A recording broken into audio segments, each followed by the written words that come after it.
Pessoal, voltando aqui, né? Esse é o nosso segundo bloco sobre a prova testemunhal. A gente vai para o nosso item 2.6.3 para falarmos dos sujeitos que podem testemunhar. Dos sujeitos que podem testemunhar. Está na tela para vocês o artigo 447.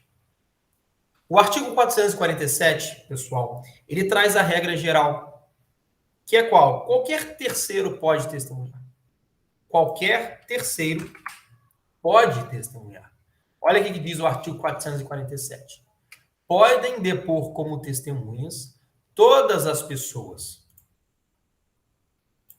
exceto as incapazes, as impedidas ou as suspeitas. Vamos lá. Vamos com muita calma aqui. Quem pode depor como testemunha? Todo mundo. Exceto quem? 3. Incapazes, impedidas e suspeitas. Vamos ver uma por uma aqui. Podem ver que o código ele é bem autoexplicativo nesse ponto. No parágrafo 1º, ele define quem são os incapazes. No parágrafo 2º, quem são os impedidos. E no parágrafo 3º, quem são os suspeitos. Né? E é isso que a gente vai analisar agora. Primeiro, vamos analisar quem é incapaz para testemunhar. Antes de ler o dispositivo com vocês, eu quero que vocês tenham em mente que a capacidade para ser testemunha não se confunde com a capacidade civil. São coisas diferentes. Por exemplo, olha o inciso 3 aqui, ó. O que tiver, ó, são incapazes. O que tiver menos de 16 anos. Tudo bem, aqui até coincide, né? Mas olha, o cego e o surdo. Gente, uma pessoa cega e uma pessoa surda não é incapaz. Pode ser por outro motivo, mas pelo simples fato de ser cego ou surdo, não. Mas, a depender do caso, para ser testemunha, talvez elas sejam incapazes. Olha só, quando, né? Quando a ciência do fato depender do sentido que lhes falta. Se eu quero ouvir um cego sobre algo que ele teria que ter visto, é claro que para ser testemunha ele vai ser incapaz. Muito embora, em relação à sua capacidade civil, ele não seja incapaz.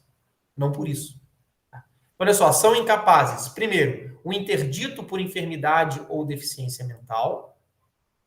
Inciso segundo, o que, acometido por enfermidade ou retardamento mental, ao tempo em que ocorreram os fatos, não podia discerni-los ou ao tempo em que deve depor não está habilitado a transmitir as percepções.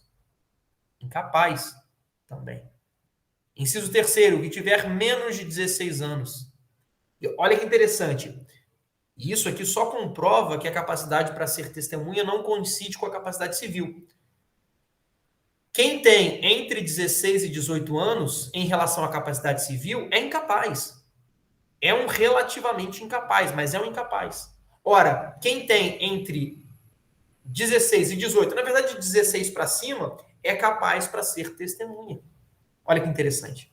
Então, notem, não confundam a capacidade para ser testemunha com a capacidade civil, tá bom? O menor de 17 anos tem capacidade para ser testemunha, não obstante não tem a capacidade civil ainda. Ok?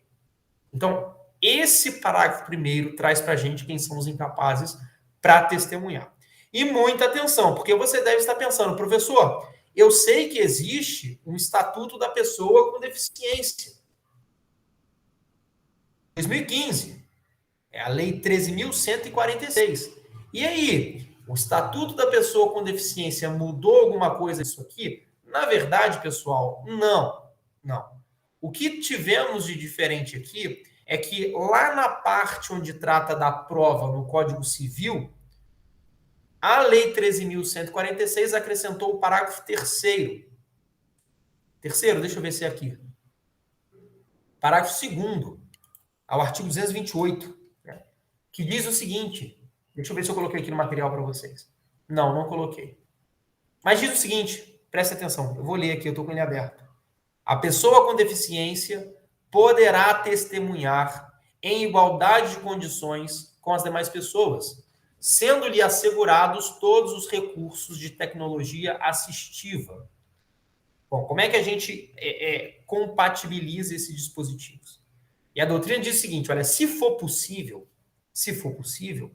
o deficiente pode ser ouvido como testemunha. Perfeitamente. O fato dele ser deficiente não exclui a capacidade que ele tem para ser testemunha, mas desde que ele tenha condições de prestar essas informações. Quais informações? Sobre os fatos que ele presenciou. Então, se o deficiente ele tiver condições de prestar depoimento, ele pode ser testemunha, tá bom? Não tem problema. Continuando com o artigo 447, vamos ao parágrafo 2º, que traz os impedidos. Muita atenção, olha só, impedidos.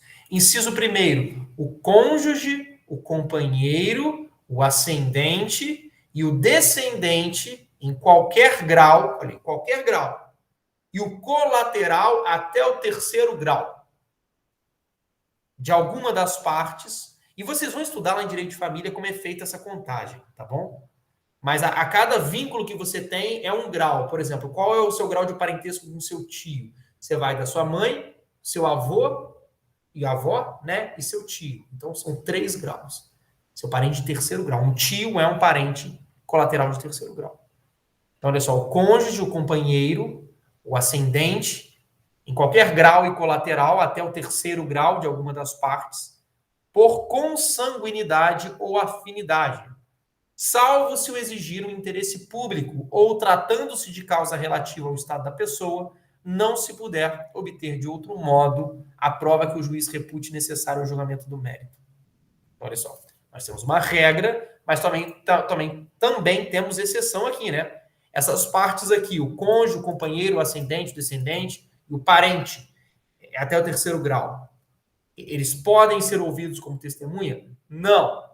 Mas, olha só, salvo se o exigir o interesse público ou tratando-se de causa relativa ao estado da pessoa, não se puder obter de outro modo a prova que o juiz repute necessário ao julgamento do mérito. Então, nesse caso, E o que é uma causa relativa ao estado da pessoa? Né? Uma ação de tutela, uma ação de curatela. Nesse caso, o juiz pode romper com esse impedimento e ouvir esse parente como testemunha. Inciso segundo, que é a parte na causa. É claro, né, pessoal? É claro. Se aquela testemunha é parte na causa, é claro que ela está impedida de ser testemunha. Por quê? Porque ela tem um interesse naquela causa. E aí isso pode modificar o depoimento dela. Inciso terceiro, que intervém em nome de uma parte como tutor, o representante legal da pessoa jurídica, o juiz, o advogado e outros que assistam ou tenham assistido as partes. Também não podem ser testemunha, porque são impedidos. Tá? São impedidos. Então, olha só. Quem intervém em nome de uma parte, como tutor, o representante legal da pessoa jurídica, o juiz, o advogado e outros que assistam ou tenham assistido às partes. Na audiência de hoje, a testemunha disse o seguinte: olha, eu sou sobrinho do autor. Ele é o meu tio. Essa testemunha pode ser testemunha? Não, está impedida, com base no parágrafo 2º, inciso 1º. O juiz ouviu, mas não como testemunha. Ouviu como informante. Tem um peso bem menor. Na verdade, eu vou falar sobre isso daqui a pouco. Tá? E quem é suspeito, pessoal? Quem que é suspeito para ser testemunha? 2 incisos. Os incisos do parágrafo 3º. Olha só. São suspeitos o inimigo da parte ou seu amigo íntimo, ou inciso 2º, que tiver interesse no litígio. Como a gente descobre isso? Perguntando para a parte. Né? Ou então, buscando informações. A rede social é uma beleza para isso. Né? Porque as testemunhas são arroladas anteriormente, nós já vimos isso. E aí você sabe qual é o nome delas, você procura na rede social delas e o que mais tem é foto da testemunha com a parte. Ora, você vai impugnar aquela testemunha. Olha só, é um amigo íntimo da parte. E essa testemunha de hoje foi engraçada porque eu comecei a conversar com ela, né? Eu era advogado do réu e ela foi uma testemunha da autora. E ela falou que ela era sobrinha cara, né, falou, eu sou sobrinho do autor, tudo mais. E aí eu falei, olha só, o senhor fulano de tal, qual que é a sua relação com o seu tio? Vocês são amigos, vocês são muito amigos, vocês frequentam a casa um do outro? Ele me respondeu com um sorriso no rosto. Eu senti pena dele na hora, mas infelizmente eu tinha que fazer o meu dever ali como advogado. Com um sorriso no rosto, ele me respondeu: Ah, doutor, nós somos muito amigos. Ele é um pai para mim. Eu frequento a casa dele, ele frequenta a minha casa, e nós nos vemos todos os dias. Eu olhei para o juiz, falei, juiz, nem falei nada, né? O juiz já olhou para mim e falou, doutor, eu vou considerar a oitiva dele como informante, não como testemunha. Em razão do grau de parentesco, em razão de ser amigo íntimo. E aí ele teve o depoimento dele desqualificado, né? Ele não vai ser ouvido como testemunha. Continuando aqui, muita atenção aos parágrafos 4º e ao parágrafo 5º. Olha só o que diz o parágrafo 4º. Sendo necessário, o juiz pode admitir o depoimento de testemunhas menores de 16, né, impedidas ou suspeitas. Parágrafo 5º. Os depoimentos referidos no parágrafo 4º serão prestados independentemente de compromisso e o juiz lhes atribuirá o valor que possam merecer. Tá aí. Foi o que aconteceu hoje. Significa, pessoal, que essas pessoas, uma vez ouvidas, elas não terão o depoimento delas qualificados como prova testemunhal. Eles serão meros informantes do juízo. Tá, mas o que isso significa? Legalmente, significa que eles não têm o dever legal de dizer a verdade. E não podem ser acusados, por exemplo, de falso testemunho. Mas também tem uma carga menor de convencimento. É claro que tem. Tá. Algumas observações para a gente fechar o nosso item 2.6.3. A primeira observação é que nós vimos que o juiz ele é impedido para a causa. Né? Isso está aqui, ó, no inciso 3º do parágrafo 2º. Mas olha, você pode arrolar um juiz como testemunha? E eu não estou perguntando arrolar qualquer juiz, né? Eu arrolei como testemunha o Tiago que malha comigo na academia lá e ele é juiz. Ora, para o processo, pouco importa se ele é juiz ou não. E aí é claro que ele vai poder ser arrolado como testemunha. Tá? Mas o que eu quero saber é se o juiz da causa pode ser arrolado como testemunha. É possível, pessoal, que o juiz ele tenha presenciado o fato de alguma maneira. É possível que em algum ponto ele possa ser chamado como testemunha ali. Eu quero saber se é possível ou não que ele seja arrolado como testemunha. E a resposta é positiva, pessoal. É possível que o juiz da causa seja arrolado pela parte como testemunha. Mas, professor, você acabou de ler para a gente que ele é impedido. Ele é impedido, mas ele pode ser arrolado e eu vou explicar o que vai acontecer. A lei, ela não só permite que o juiz seja arrolado, como ela regulamenta isso no artigo 452. O juiz vai ser arrolado como testemunha. O que ele vai fazer? Ele tem duas opções. Ele pode indeferir ou deferir que ele seja ouvido como testemunha. Se ele indeferir, o processo segue normalmente. Ele não vai ser ouvido como testemunha. Mas se, por outro lado, ele deferir, ele imediatamente deixa de ser o juiz da causa e os autos do processo são remetidos para o juiz substituto. E olha que interessante. Quando o processo sai desse juiz que foi arrolado como testemunha e vai para o substituto legal, surge daí uma vedação à desistência da oitiva. A parte que arrolou aquele juiz como testemunha não pode desistir da oitiva daquele juiz. Em relação a qualquer outra pessoa, pode, né? Ó, juiz, desisto dessa testemunha aqui. Em regra, pode. E por que a parte que arrolou o juiz como testemunha não pode desistir? Para evitar que essa parte arrole o juiz como testemunha somente para se livrar dele. Imagina que o juiz da causa seja o Ricardo. E eu sei que o Ricardo não vai muito com a minha cara. Por exemplo, tá? Vou dar um exemplo hipotético aqui. Ora, eu arrolo o Ricardo como testemunha, ele defere, né? Imagina que ele defere, porque se ele deferir não vai acontecer nada. Ele defere e automaticamente ele sai do processo para entrar outro. E para evitar que eu faça esse arrolamento somente para tirar o Ricardo do processo, eu não posso desistir da oitiva dele. Tá? Olha o que diz o artigo 452, está aqui na tela para vocês. Quando for arrolado como testemunha, o juiz da causa declarar-se-á impedido, como juiz, né, se tiver conhecimento de fatos que possam influir na decisão, caso em que será vedado a parte que o incluiu no rol desistir do seu depoimento. Inciso segundo, se nada souber, mandará excluir o seu nome. De onde, né? Do rol de testemunhas. Essa é a primeira observação. Então, o juiz, vou colocar aqui, ó, OBS 1. O juiz pode ser arrolado com testemunha. O regramento é trazido no artigo 452 do CPC, que está aqui. Observação 2, pessoal.